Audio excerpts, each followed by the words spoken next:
সুপ্রভাত। বাংলার নবজাগরণের একজন উল্লেখযোগ্য ব্যক্তি দ্বারকানাথ গঙ্গোপাধ্যায়।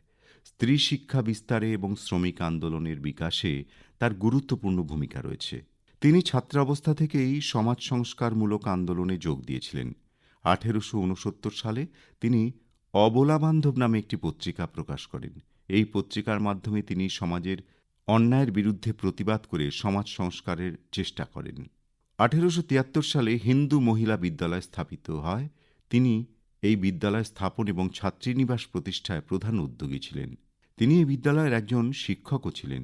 1878 সালে বঙ্গ মহিলা বিদ্যালয় বেথুন স্কুলের সাথে মিশে যায়। তার এই সমস্ত কাজে সহযোগী ছিলেন শিবনাথ শাস্ত্রী, দুর্গামোহন দাস, আনন্দমোহন বসু, অন্নদাচরণ খাস্তগীর প্রমুখ নেতারা। দ্বারকানাথ ব্রাহ্ম বালিকা বিদ্যালয়কে অনেক অর্থ সাহায্য করেছিলেন। তৎকালীন সমাজে মহিলাদের প্রাথমিক পর্যায়ের ঊর্ধ্বে বিদ্যাচর্চার প্রচলন সেভাবে ছিল না। দ্বারকানাথ এই মনোভাবের তীব্রতর বিরুদ্ধাচরণ করেন। নিজের ছাত্রীদের তিনি সর্বদা উচ্চশিক্ষায় উদ্বুদ্ধ করতেন। নারী শিক্ষা ছাড়াও ভারতীয় কুলি আন্দোলনে দ্বারকানাথ গঙ্গোপাধ্যায়ের অগ্রণী ভূমিকা ছিল। তিনি বহু সাহিত্য রচনা করেছেন। তার রচিত সংকলিত উল্লেখযোগ্য গ্রন্থ বীর নারী, জীবন আলেখ্য, কবিগাঁথা, সুরুচির কুটির, জাতীয় সঙ্গীত, নববার্ষিকী প্রভৃতি উল্লেখযোগ্য। দ্বারকানাথ গঙ্গোপাধ্যায় জন্মগ্রহণ করেন 20 এপ্রিল 1844 সালে।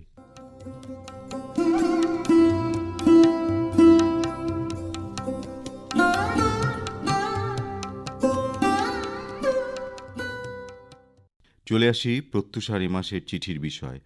প্রত্যুষার এ মাস অর্থাৎ এপ্রিল মাসের চিঠির বিষয় এক বাঙালির প্রচেষ্টা। এ নিয়ে চিঠি লিখেছেন মঞ্জুশ্রী কর, 10 নম্বর বৈষ্ণব ঘাটা লেন, কলকাতা 47 থেকে। বাংলার ঋতু রঙ্গমঞ্চে প্রথম মাস হল বৈশাখ।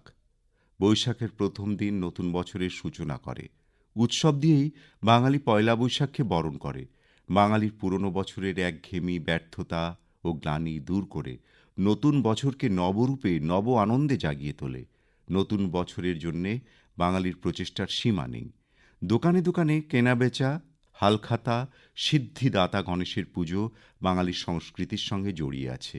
নতুন বছরের কাছে বাঙালির অনেক প্রত্যাশা আছে।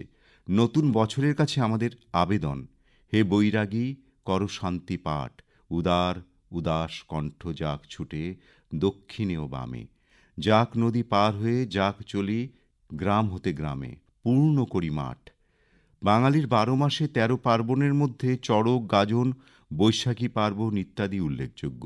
এছাড়া সাহিত্য, শিল্প, সংস্কৃতি, গবেষণা, কারিগরি, জনস্বাস্থ্য, চিকিৎসা বিজ্ঞান, প্রকৃতিতে সৌন্দর্যায়ন ইত্যাদি প্রতিটি বিষয় নতুন বছর বাঙালির নব নব প্রচেষ্টার মূল্যায়ন করে।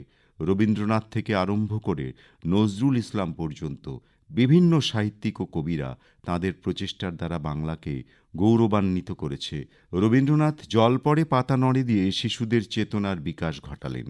এরপর সাহিত্য চেতনা, সমাজ চেতনা ও স্বদেশ চেতনার মাধ্যমে সর্বস্তরের মানুষের বিকাশ ঘটালেন। নতুন বছরে বাঙালির নব নব প্রচেষ্টা সাফল্যমণ্ডিত হোক। বাঙালি আবার বলুক, চাঁদের ঘরে কি ধন আছে, উঠকে চলো দেখব রে।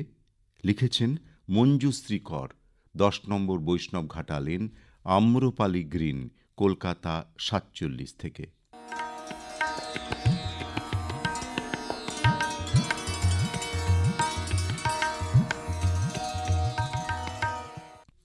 ননীগোপাল মণ্ডল, আপনি লিখছেন বামন সরিষা, লালনগড় থানা ফেললাম, পশ্চিম মেদিনীপুর থেকে। এ মাসের বিষয় ভাবনায় যে বাঙালির কথা বলবো তার কথা আমরা প্রায় ভুলে গেছি, অথবা পরিকল্পিতভাবে তাকে উল্লেখ করা হয় না। ইতিহাস বিকৃতি বা অন্য বিষয় নয়, তার কৃতিত্বের একটা দিক উল্লেখ করব।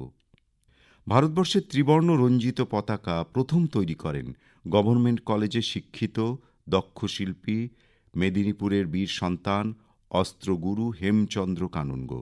তাঁর বৈপ্লবিক ছদ্মনাম ছিল অভিরাম। তার আন্দামানে দ্বীপান্তরের গান আমরা শুনেছি। 1906 সালের 13ই আগস্ট পৈতৃক সম্পত্তি বিক্রি করে স্বাধীনতা সংগ্রামীদের সাহায্য করার জন্যে উৎকৃষ্ট মানের অস্ত্র তৈরির আদব কায়দা শিখতে প্যারিস, ইংল্যান্ড, সুইজারল্যান্ড যান। প্যারিসে ভারতীয় বিপ্লবী মাদাম কামার সহযোগিতায় মারাত্মক বোমা তৈরির কৃৎকৌশল আয়ত্ত করেন। কলকাতায় ফেরেন ১৯০৮-এর জানুয়ারি মাসে। ১৯০৭ সালের ১৮ই আগস্ট জার্মানির স্টুটগার্ট শহরে আন্তর্জাতিক সমাজতান্ত্রিক সভা অনুষ্ঠিত হয়। ওই সভায় যোগদানের জন্য ভিকাজি রুস্তম এবং মাদাম কামা প্রতিনিধি হিসেবে নির্বাচিত হন। এই সময় বিদেশে থাকাকালীন হেমচন্দ্রের উপর ভারতীয় জাতীয় পতাকা তৈরির দায়িত্ব অর্পিত হল। তিনি অনেক মাথা ঘামিয়ে তৈরি করলেন এই তেরঙ্গা পতাকা। লাল, গেরুয়া, নীল ৩-২ অনুপাতে আয়তকার এই পতাকা। পতাকার উপরে ছিল বিপ্লবের প্রতীক লাল রং। এই রঙের উপর ছিল তদানীন্তন ভারতের ৮টি প্রদেশের প্রতীক, ৮টি আধফোঁটা পদ্ম। মাঝে ছিল স্বদেশ প্রেমের ও ত্যাগের প্রতীক গেরুয়া রং। এর মধ্যে দেবনাগরী বা সংস্কৃত হরফে লেখা ছিল বন্দে মাতরম, আর নিচে ছিল স্বাধীন দেশের প্রতীক নীল রং। সেই রঙের উপর আঁকা ছিল হিন্দুত্বের প্রতীক সূর্য আর মুসলিমদের প্রতীক অর্ধচন্দ্র। এই তেরঙ্গা ভারতীয় পতাকা জার্মানির স্টুটগার্ট শহরে উত্তোলন করেন ভারতীয় বিপ্লবী মাদাম কামা ১৯০৭ সালের ১৮ই আগস্ট। মাদামের জ্বালাময়ী বক্তব্যে সভা সেদিন আন্দোলিত হয়। সেই পতাকা বহুবার বদলের পর সুদীর্ঘ ইতিহাস পেরিয়ে অবয়ব পেয়েছে আজকের তিরঙ্গা পতাকার। ১৯০৮-এর জানুয়ারি মাসে বিদেশ থেকে কলকাতায় ফিরলে অনুশীলন সমিতির দ্বারা মানিকতলার মুরারি পুকুরে একটি বোমা তৈরির কারখানা গড়া হয়। প্রথম বোমা চন্দননগরের মেয়রের উপর ছোঁড়া হলে অল্পের জন্য তিনি বেঁচে যান। দ্বিতীয় বোমা স্প্রিংযুক্ত বইতে অত্যাচারী কিংসফোর্ডকে পাঠানো হয়। বইটি তিনি খোলেননি। তৃতীয় বোমাটি দিয়ে ১৯০৮-এর ৩০ এপ্রিল ক্ষুদিরাম এবং প্রফুল্ল চাকিকে মুজফ্ফরপুরে পাঠানো হয়, তাও ব্যর্থ হয়। এছাড়াও অনুশীলন সমিতি ও স্বাধীনতা আন্দোলনের অনেক কাজে যুক্ত ছিলেন এই বিপ্লবী। এই বিপ্লবী জন্মেছিলেন আমার জন্মভিটের কয়েক কিলোমিটার দূরে পশ্চিম মেদিনীপুর জেলার বেলদা থানার রাধানগর গ্রামে ১৮৭১ সালের ১২ই জুন। ৮০ বছর বয়সে ১৯৫১ সালের ৮ই এপ্রিল বার্ধক্যজনিত অসুখে মেদিনীপুর সদর হাসপাতালে তিনি শেষ নিঃশ্বাস ত্যাগ করেন। অস্ত্রগুরু কানুনগোর মৃত্যুদিনের সাথে এপ্রিল মাসের বিষয় খুব করে জড়িয়ে আছে। লিখেছেন ননী গোপাল মণ্ডল, বামন সরিষা, পোস্ট লালনগড়, পশ্চিম মেদিনীপুর থেকে।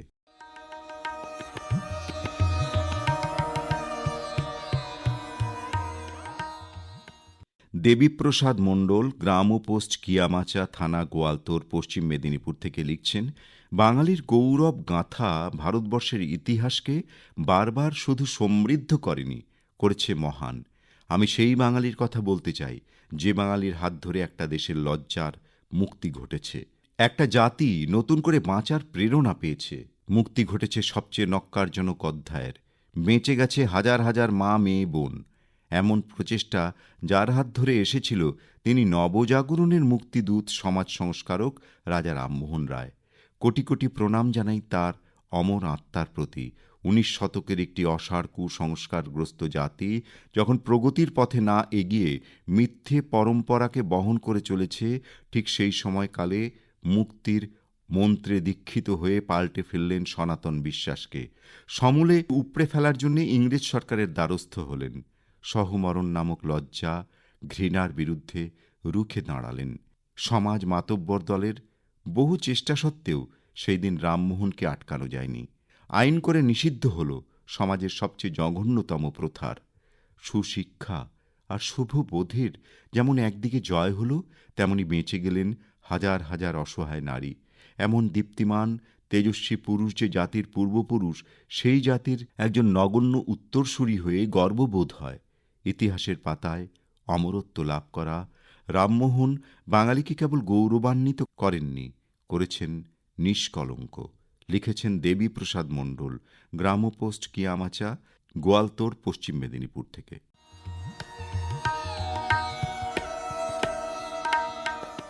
সনত মুখোপাধ্যায়, উত্তর ভারতনগর, শিলিগুড়ি থেকে লিখছেন, শুভ নববর্ষের প্রাক্কালে তুমি যে বিষয়ের উপর আলোকপাত করেছ তা সত্যিই অকল্পনীয়।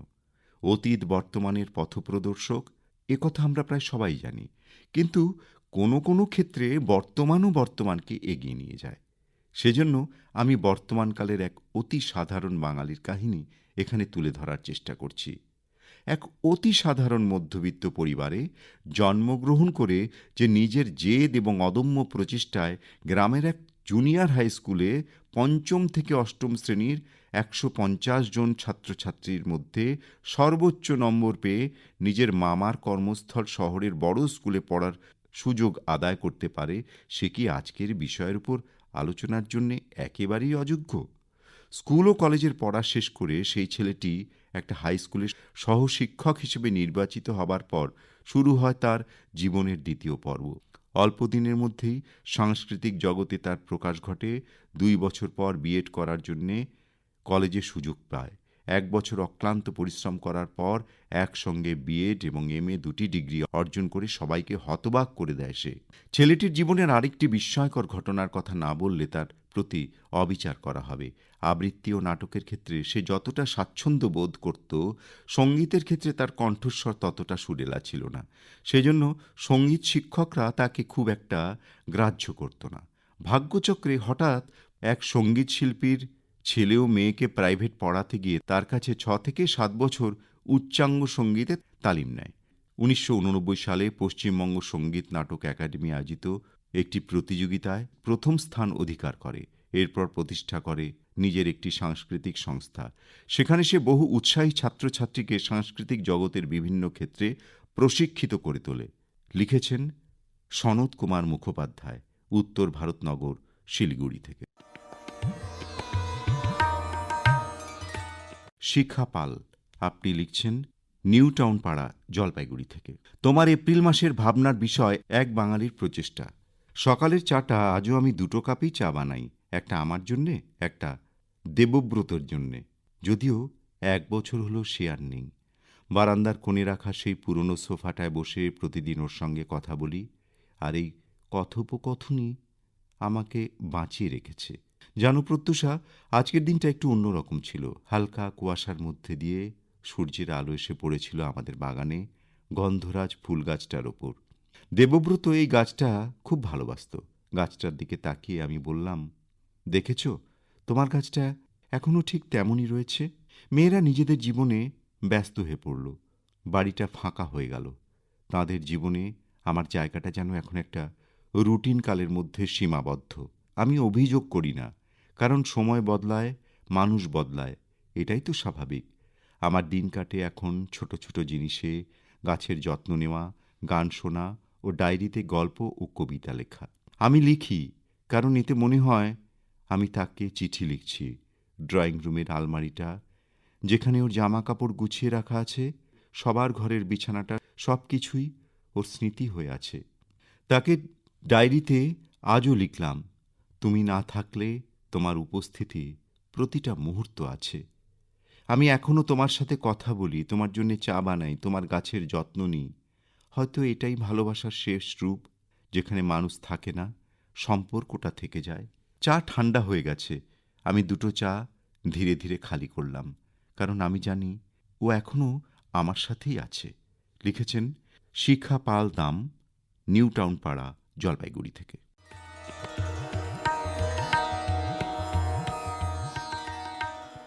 কবিতা বণিক, আপনি লিখছেন বিএম সরণি, মহানন্দাপাড়া, হিলকার্ট রোড, শিলিগুড়ি থেকে। তোমাকে মধুর আলিঙ্গন। বাঙালির ঘরে যত ভাই বোন এক হোক, এক হোক, এক হোক, হে ভগবান। বাঙালির 12 মাসে 13 পার্বণ। সমস্ত পার্বণে বাঙালিয়ানা থাকলেও নববর্ষ ও দুর্গাপুজোয় বাঙালির বাঙালিয়ানার প্রচেষ্টা অতুলনীয়। দুর্গাপুজোর আড়ম্বর বেশি, সে হিসেবে নতুন বছরের বাঙালিয়ানায় একটু মিষ্টিমুখ, তাঁতের শাড়ি, ধুতি, পাঞ্জাবি, পাজামাতেই সন্তুষ্টি। আসলে সবার সাথে দেখা হওয়ার আনন্দ। দোকানে দোকানে হালখাতার নিমন্ত্রণ রক্ষা করতে যাওয়াই হোক, বা শীতল পাটি, তালপাতার পাখা, পানের ডিবে, কদম ফুল, সুগন্ধি ফুল দিয়ে সাজানো বাংলার ঐতিহ্য তুলে ধরার সভায় বসে আড্ডা, গান, গল্প, আবৃত্তির মধ্যে দিয়ে কত বাঙালিদের মনের কথা, ভাব ভালোবাসার কথা শুনে, জেনে, নিটোল আড্ডার মধ্যে দিয়ে আমরা সমৃদ্ধ হই। আমাদের সবার বুকের ভেতরে যেন বাংলা আনন্দে টগবগ করে। নববর্ষের নিটোল আনন্দ বাঙালি উপভোগ করবেই, সে পৃথিবীর যে কোনায় থাকুক না কেন। তাঁতের শাড়ি, ফুলের সাজ, ঘাস, কড়ি, সুতো বা মাটির গয়না হলে তো কথাই নেই। এলাহি খাবারের আয়োজন না হলেও একটু মিষ্টিতেই এই উৎসব পরিপূর্ণতা পায়। তাই কবির মতো আমরাও মনে মনে বলি, আমাকেই পাবে তুমি ইহাদের ভিড়ে। তাই তো সব বাঙালির মন বলে, আবার আসিব ফিরে এই বাংলায়। কারণ কবি যেমন বলেছেন, বাংলার মুখ আমি দেখিয়াছি, তাই আমি পৃথিবীর রূপ খুঁজিতে যাই না আর। লিখেছেন কবিতা বণিক, আগমনী অ্যাপার্টমেন্ট, বিএম সরণি, মহানন্দাপাড়া, হিলকার্ট রোড, শিলিগুড়ি থেকে।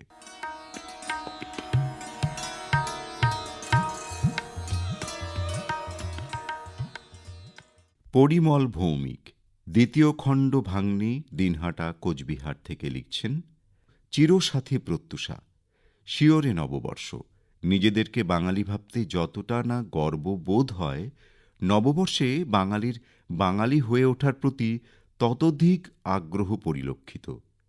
বাঙালি তার সংস্কৃতি ও ঐতিহ্যকে ভুলতে বসেছে। আত্মবিস্মৃত বাঙালি জানে না এই জাতির উৎপত্তি ও ক্রমোন্নতির আড়ালে রয়েছে বিস্ময়কর গৌরবের ইতিহাস। জ্ঞান, বিজ্ঞান, সাহিত্য, শিল্পকলা ও আধ্যাত্মিকতার এক চরম নিদর্শন বাঙালি জাতি। একদা ভারতের এক বিরাট অংশ জুড়ে ছিল বাঙালি শাসন। বিশ্বজয়ী আলেকজান্ডার সারা ভারত জয় করলেও বাংলা দখল করতে এসে বাঙালির ভয়ে সসৈন্যে পিছু হটতে বাধ্য হয়। বাঙালির পরাক্রম ও বুদ্ধিমত্তায় ব্রিটিশ ভারত বারংবার বাংলা ভাগের চক্রান্ত করেছিল। ভারতীয় উপমহাদেশের এই জনজাতিটি তিনবার নোবেল জয় করতে সক্ষম হয়। নরবলি, সতীদাহ, বহুবিবাহ, বাল্যবিবাহ ইত্যাদি মধ্যযুগীয় বর্বরতা ও ধর্মান্ধতার অন্ধকারে গোটা ভারত যখন নিমজ্জমান, তখন বাঙালির হাতে জ্বলজ্বল করছিল নবজাগরণ এবং বিজ্ঞান ও যুক্তিবাদের আলোকবর্তিকা। চৈতন্য, রামমোহন, বিদ্যাসাগর, মধুকবি, বঙ্কিমচন্দ্র, শরৎচন্দ্র, রবি ঠাকুর, নজরুল, বিবেকানন্দ, জগদীশচন্দ্র, আচার্য প্রফুল্লচন্দ্র প্রমুখ বাঙালি মনীষীগণ শুধু বাংলার নন, ভারতেরও গর্ব ছিলেন। মাস্টারদা, ভগৎ সিং, ক্ষুদিরাম, প্রফুল্ল চাকি ও নেতাজির মতো বাঙালিগণ হয়ে উঠেছিলেন সাম্রাজ্যবাদী ব্রিটিশ সরকারের হৃদস্পন্দন বৃদ্ধির কারণ। বাঙালি শহীদদের আত্মবলিদানের ফলে অর্জিত হয়েছে মহান ২১শে ফেব্রুয়ারি ও ধ্রুপদী সম্মান। বাঙালি আজ তার ঐতিহ্য ভুলে পারস্পরিক দ্বন্দ্বে বিধ্বস্ত, বিপর্যস্ত ও অবনমিত। একজন বাঙালি হিসেবে আমার আপনার প্রচেষ্টা হবে নিজেদের ইতিহাস জানা। ৬৫০ বছরের বিদেশি শাসনকালে বাংলায় ব্যাপক ধর্মান্তকরণ ঘটে। ফলে বাঙালি দ্বিধা বিভক্ত হয়। আমরা যদি আমাদের শিকড় চিনে নিতে ও ভাইয়ে ভাইয়ে বিবাদ বিসংবাদ ভুলে একাত্ম হতে পারি, তবে বাঙালি তার ঋত গৌরব ফিরে পাবে। ফিরে আসবে বাংলার সুবর্ণ যুগ। বৈশাখী শুভেচ্ছা সহ পরিমল ভৌমিক, দ্বিতীয় খণ্ড ভাঙনি, দিনহাটা, কোচবিহার থেকে।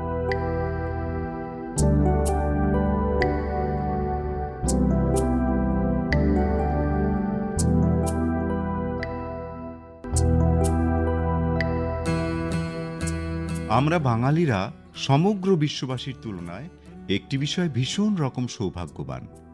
নিশ্চয়ই অনেকেরই ভ্রু কুঁচকে যাবে এই কথাটি শুনে। তাহলে ব্যাপারটা একটু খুলেই বলা যাক। পৃথিবীর আকাশে জাজ্বল্যমান রবি, তার কিরণেই আমরা আলোকপ্রাপ্ত হই। জীবকুলে প্রাণের সঞ্চার রবির কিরণে। এখানেই আমরা বাঙালিরা বাকি সবার থেকে আলাদা। আমাদের বাঙালিদের আকাশে দুই রবি জ্বলজ্বল করছেন। এক রবি প্রভাতে উদিত হয়ে সন্ধ্যায় অস্তগামী হন, আর এক রবি অহর্নিশ আমাদের চিন্তনে মননে জাগ্রত থাকেন, আমাদের প্রাণিত করেন। মানব মনের এমন কোনো অনুভূতি নেই যেখানে রবিরশ্মি প্রতিফলিত হয় না। আমাদের রবি রয়েছেন আমাদের রক্তে, মজ্জায়, মস্তিষ্কে, আমাদের হৃদয় সিংহাসনে। কেউ রবির হাত ধরে প্রাণের সঞ্জীবনী খুঁজে পান, আবার কেউ বা রবির কিরণে পৌঁছে যান তার কল্পনায় মাখা স্বপ্নের জগতে। আপামোর বাঙালি তার সমগ্র সত্তায় স্নাত হয় রবি কিরণে। হ্যাঁ, প্রত্যুষার মে মাসের চিঠির বিষয় কিন্তু এই নিয়েই। আপনারা কি ভাবছেন তা লিপিবদ্ধ করে ফেলুন এবং তা পাঠিয়ে দিন প্রত্যুষা দপ্তরে। প্রত্যুষার মে মাসের চিঠির বিষয় রবি কিরণে। চিঠি পাঠাবেন এই ঠিকানায় airprotyusha@gmail.com অথবা সাধারণ ডাকযোগেও আপনি আপনার পত্র পাঠাতে পারেন। তাহলে পাঠিয়ে দিন আপনার লেখা 200 শব্দের মধ্যে। মে মাসের বিষয় রবি কিরণে।